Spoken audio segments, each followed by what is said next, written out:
पाठ का नाम डायरी का एक पन्ना। लेखक का नाम सीताराम सेकसरिया। आज का दिन तो अमर दिन है।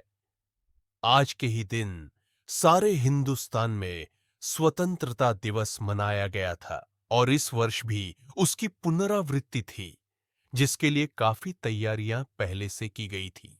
गत वर्ष लेखक हिस्सा बहुत साधारण था। इस वर्ष जितना लेखक ने दे सकते थे, दिया था। केवल प्रचार में 2,000 रुपया खर्च किया गया था।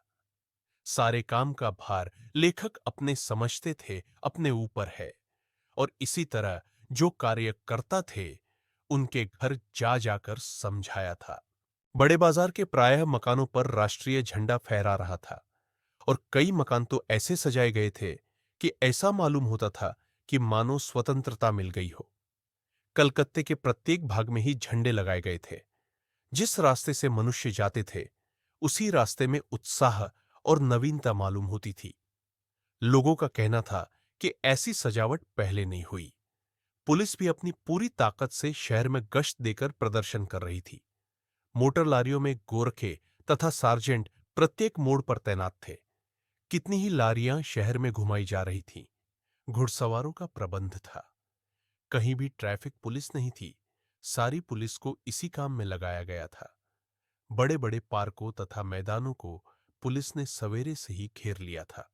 मोनूमेंट के नीचे जहां शाम को सभा होने वाली थी, उस जगह को तो भोर में 6 बजे से ही पुलिस ने बड़ी संख्या में घेर लिया था। पर तब भी कई जगह तो भोर में ही झंडा फहराया गया।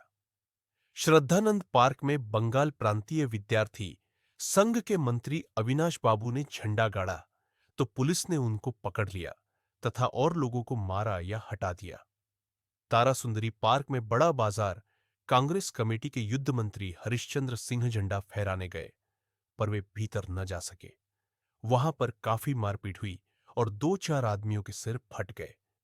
गुजराती सेविका संघ की ओर से जुलूस निकला, जिसमें बहुत सी लड़कियां थीं। उनको गिरफ्तार कर लिया। 11 बजे मारवाड़ी बालिका विद्यालय की लड़कियों ने अपने विद्यालय में झंडोत्सव मनाया। जानकी देवी, मदालसा मदालसा बजाज नारायण आदि भी गई थी। लड़कियों को उत्सव का क्या मतलब है समझाया गया।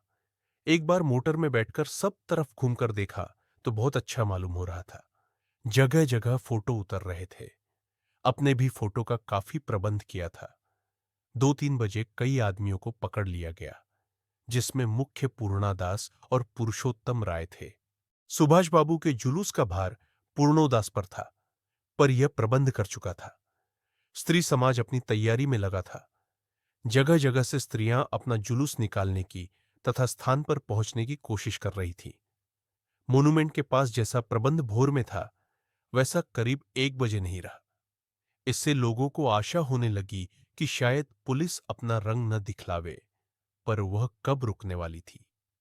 3 बजे से ही मैदान में हजारों आदमियों की भीड़ होने लगी और लोग टोलियां बना बनाकर मैदान में घूमने लगे। आज जो बात थी वह निराली थी। जब से कानून भंग का काम शुरू हुआ है, तब से आज तक इतनी बड़ी सभा ऐसे मैदान में नहीं की गई थी, और यह सभा तो कहना चाहिए कि ओपन लड़ाई थी। पुलिस कमिश्नर का नोटिस निकल चुका था कि अमुक अमुक धारा के अनुसार कोई सभा नहीं हो सकती। जो लोग काम करने वाले थे, उन सबको इंस्पेक्टरों के द्वारा नोटिस और सूचना दे दी गई थी कि आप यदि सभा में भाग लेंगे तो दोषी समझे जाएंगे। इधर कौंसिल की तरफ से नोटिस निकल गया था कि मोनूमेंट के नीचे ठीक 4:24 पर झंडा फहराया जाएगा तथा स्वतंत्रता की प्रतिज्ञा पढ़ी जाएगी। सर्वसाधारण की उपस्थिति होनी चाहिए। खुला चैलेंज देकर ऐसी सभा पहले नहीं की गई थी। ठीक 4:10 पर सुभाष बाबू जुलूस लेकर आए। उनको चौरंगी पर ही रोका गया, पर भीड़ की अधिकता के कारण पुलिस जुलूस को रोक नहीं सकी। मैदान के मोड़ पर पहुंचते ही पुलिस ने लाठियां चलानी शुरू कर दी। बहुत आदमी घायल हुए। सुभाष बाबू पर भी लाठियां पड़ी। सुभाष बाबू बहुत जोरों से वंदे मातरम बोल रहे थे। ज्योतिर्मय गांगुली ने सुभाष बाबू से कहा, आप इधर आ जाइए। पर सुभाष बाबू ने कहा, आगे बढ़ना है। ये सब तो अपने सुनी हुई लिख रहे हैं, पर सुभाष बाबू का और अपना विशेष फासला नहीं था। सुभाष बाबू बड़े जोर से वंदे मातरम बोलते थे। यह अपनी आंख से देखा। पुलिस भयानक रूप से लाठियां चला रही थी। क्षितीश चटर्जी का फटा हुआ सिर देखकर तथा उसका बहता हुआ खून देखकर आंख मींच जाती थी। इधर यह हालत हो रही थी कि उधर स्त्रियां मोन्यूमेंट की सीढ़ियों पर चढ़ झंडा फहरा रही थी और घोषणा पढ़ रही थी। स्त्रियां बहुत बड़ी संख्या में पहुंच गई थी। प्रायः सबके पास झंडा था। जो वॉलंटियर गए थे वे अपने स्थान से लाठियां पड़ने पर भी हटते नहीं थे। सुभाष बाबू को पकड़ लिया गया और गाड़ी में बैठाकर लाल बाजार लॉकअप में भेज दिया गया। कुछ देर बाद ही स्त्रियां जुलूस बनाकर वहां से चली। साथ में बहुत बड़ी भीड़ इकट्ठी हो गई। बीच में पुलिस कुछ ठंडी पड़ी थी। उसने फिर डंडे चलाने शुरू कर दी। अब की बार भीड़ ज्यादा होने के कारण बहुत आदमी घायल हुए।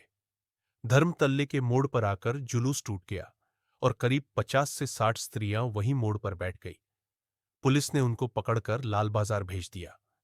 स्त्रियों का एक भाग आगे बढ़ा, जिसका नेतृत्व विमल प्रतिभा कर रही थी।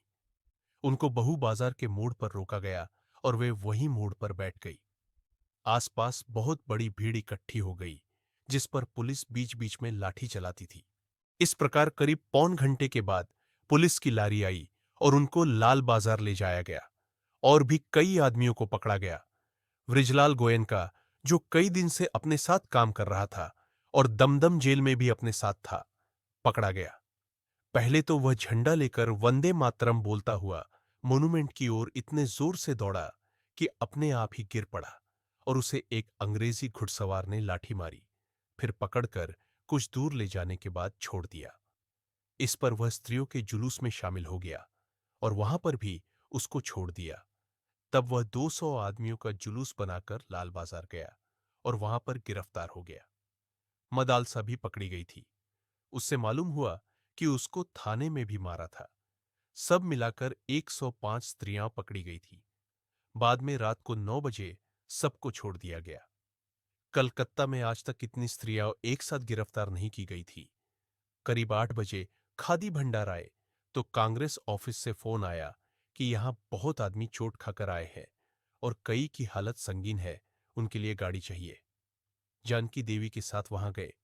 बहुत लोगों को चोट लगी हुई थी। डॉक्टर दासगुप्ता उनकी देखरेख तथा फोटो उतरवा रहे थे। उस समय तक 67 आदमी वहां आ चुके थे। बाद में तो 103 तक आ पहुंचे। अस्पताल गए। लोगों को देखने से मालूम हुआ कि 160 आदमी तो अस्पतालों में पहुंचे और जो लोग घरों में चले गए वे अलग है। इस प्रकार 200 घायल जरूर हुए हैं। पकड़े गए आदमियों को संख्या का पता नहीं चला, पर लाल बाजार के लॉकअप में स्त्रियों की संख्या 105 थी। आज तो जो कुछ हुआ वह अपूर्व हुआ है। बंगाल के नाम या कलकत्ता के नाम पर कलंक था कि यहां काम नहीं हो रहा है, वह आज बहुत अंश में धुल गया और लोग सोचने लग गए कि यहां भी बहुत सा काम हो सकता है।